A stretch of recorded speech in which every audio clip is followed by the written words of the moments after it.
UnityPoint Health has started a heart failure support group put on by the St. Luke's cardiology team. KTV's Taylor Deckard has more tonight about the new group in this week's Healthbeat 4.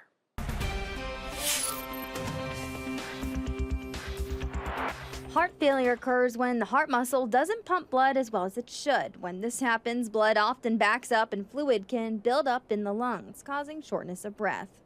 In this country, there's about 6 million people with a diagnosis of congestive heart failure. So it's fairly common. It can be associated with patients who have had heart attacks in the past or have valve disease or just what we call cardiomyopathy or weak heart muscle.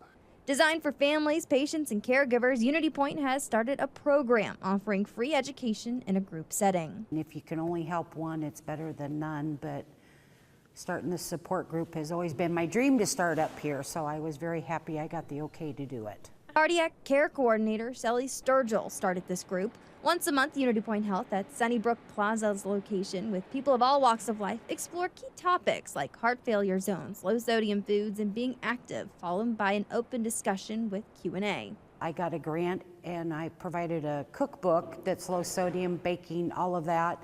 So I baked items and that, so we have treats for them so that they can actually say, oh, things taste good. So that was a learning thing. Asking questions has become a favorite part of the process for those who participate, hearing answers from other patients.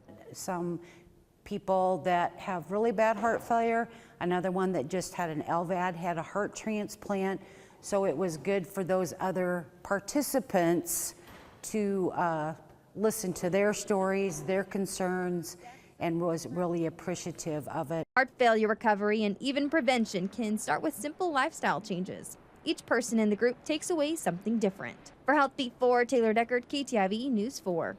The next group meeting will take place tomorrow. That's July 3rd at 1:30 p.m. in the cardiology meeting room at Sunnybrook Medical Plaza. You do not have to be a patient with UnityPoint to attend. Registration is encouraged but not required. And for more information about this group and how you can register, you can visit this story on KTIV.com.